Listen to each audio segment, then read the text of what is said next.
Shukokai grew out of the post-war Japanese karate scene with a very specific lineage and a very particular aim.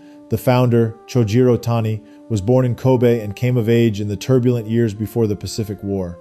As a university student in Kyoto, he first encountered the Goju tradition through Chojun Miyagi, who spent time teaching at Doshisha University in the late 1930s. When Miyagi returned to Okinawa, he directed the serious young practitioner to his close friend Kenwa Mabuni, the architect of Shito-ryu.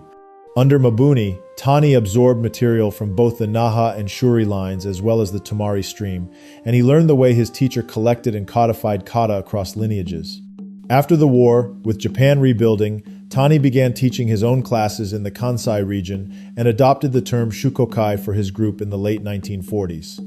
In Japanese sources, you can find the origin dated to the first years after the war in Kobe, while in English and European club histories, the formal founding is often placed in the year 1949. The agreement across these accounts is first that the curriculum and spirit were grounded in Shito-ryu, and second that the name Shūkōkai described the association of people training together as much as a technical branch. The term itself uses characters that speak to studying and interacting in a gathering, and it has long been rendered in English as the way for all. Tani's project crystallized around a question that obsessed many post-war karate teachers. How do you produce decisive impact under pressure with a body that must move, stop, and move again in a small space against a resisting person? His answer was to pare away unnecessary tension, keep the stance relatively high for mobility compared with the low postures common in other mainland styles, and to drive techniques with a sharp, integrated hip action anchored through the feet. From the outset, Shūkōkai borrowed the large kata library of Shito-ryu, but it filtered those forms through a training method that prioritized the physics of striking. In English language accounts, this is often summarized as biomechanics, but in classes that translated to simple habits of alignment and timing that let a punch or kick arrive with speed and weight at the same instant. This gave Shūkōkai a reputation for fast entries and visibly heavy hits. In the late 1950s and early 1960s, Tani's classes in Kobe produced a generation of competitors and teachers who carried the method outward. One of them, Shigeru Kimura of Kobe, became a two-time winner of All Japan titles in his early 20s and then left Japan in the mid-1960s to teach in Southern Africa before continuing to Europe and ultimately settling in the United States of America. At the start of the 1970s, Kimura's teaching accelerated a technical trend already present inside Shūkōkai. He pushed even harder on the mechanics of striking, and he popularized a loading and unloading of the pelvis that English-speaking students began to call the double hip. In that action, one hip briefly winds, the other counters, and both return through the target on the line of force, so the ground reaction from the feet and the rotational torque of the trunk meet at the instant of contact. The idea was not abstract. Classes drilled pad work so students could feel when timing and direction were right and when they were not. Kimura taught this as two-directional force delivered by a body that was compact at impact rather than overextending. The visible result was a short, heavy reverse punch and a preference for quick entries over long-rooted exchanges. Hold on for a second. Thank you for watching my videos. If you enjoy what I do, you can support my project via clicking the Join Sponsor button on YouTube. That way you can get early access to my new videos before anyone else. You are also going to get access to my Daido Juku Kudo Karate courses. Now, let's get back to the video. When you watch Shūkōkai done in that mode, the scene opens with a relaxed, higher guard and a stance that lets the lead foot glide. The practitioner edges into range with a small weight shift, the back heel settling just enough to connect the floor to the hips. The first motion is a faint recoil in the pelvis that feels like drawing a bow. The second motion is the release. The ribs close, the fist travels on a straight line, and the far shoulder and near hip do not chase the target after impact. The punch stops on the strike. The hit is not just fast, it is brief, which is why the recoil is important. If the body cannot stop itself, the fist cannot stop on the target. In Shūkōkai teaching, this is explained less with jargon and more with moments students can sense. A shoulder that floats forward steals weight from the hand. A knee that buckles bleeds the connection to the floor. A foot that slides at the wrong instant breaks the timing. Correct one of those and the sound on the pad changes. You do not need a symposium or a force plate to hear it. The style favors short combinations for the same reason. A lead hand jab flicks the line open. A rear hand punch lands on the opening. The feet recover to the same mobile stance you saw at the start. That stance choice is another visible difference. Shūkōkai avoids sitting in very long zenkutsu for exchanges. It prefers a shorter, higher forward stance or a poised cat stance for movement, then drops momentarily for delivery if the technique demands it. The hip action is layered on top of that footwork, not separate from it. You will see the same priorities in the kicks. A stepping Mei-jeri closes distance with very little telegraph. A low roundhouse cuts the thigh with the same snap the hands use. The elbow strikes pivot off the core rather than muscling through the arm. When Shukokai teachers talk about speed, they mean that the body is already in line before the limb moves, so the limb does not need to search for the line after it starts. The movement is small by design. That is what allows the next step to begin as soon as the first one ends. This picture appears again and again across club histories that explicitly describe Shukokai's mobile posture and its signature double hip-driven power delivery. A second part of the Shukokai story is that it never stood apart from Shito-ryu kata. Tani kept the Mabuni inheritance intact. Students learned the Pinin series, the Naihanchi line, and the large kata common to Shito-ryu from both the Shuri and Naha families.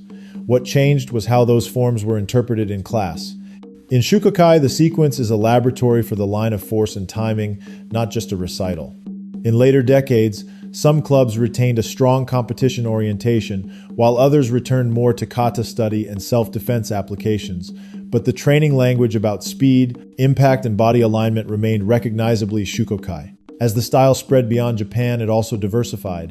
In Britain during the late 1960s, visits by Shigeru Kimura helped catalyze the Shūkōkai Karate Union, which took shape in Sheffield in the year 1969 under leaders including Stan Knighton.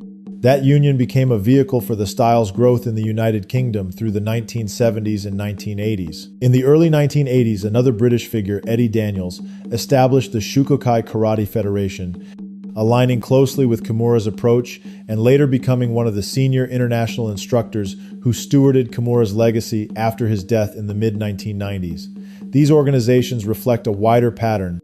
Once Shūkōkai left Japan, national and regional associations formed around teachers who had trained with Tani or Kimura and then anchored the method in local communities. Inside Japan and on the continent, other names matter in this evolution. Yoshinao Nanbu was a gifted competitor from Tani's school who developed his own branch in Europe at the start of the 1970s called Sankukai, and within that same decade he moved on to create Nanbudo. In the Kansai region, Shigemasa Kawada rose through the Shūkōkai ranks, served as a senior technical director from the late 1960s, and later led Seikukai, a group based in Hyogo that carried a Tani-line curriculum with its own administrative identity. These strands show how a single route produced distinct trunks while keeping recognizable technical DNA. The 1990s were a hinge. Shigeru Kimura died suddenly in the mid-decade. 3 years later, in January of the year 1998, Chojiro Tani died in Kobe. In the months that followed, senior instructors convened in Japan to settle how the Tani line would continue. The outcome was the Shito-ryu Shūkōkai Union under the technical leadership of Haruyoshi Yamada, one of Tani's longtime students. From that point onward, the Shūkōkai name has referred to related but administratively separate families.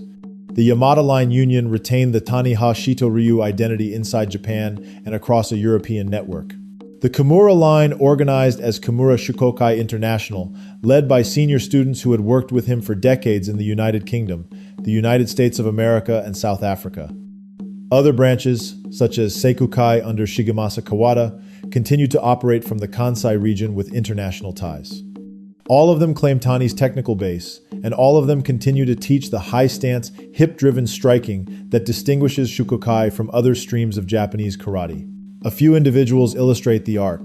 Chojiro Tani's profile anchors the story. He was the teacher who bridged Miyagi and Mabuni and then formalized a group that applied Shito-ryu through the lens of speed and strike physics.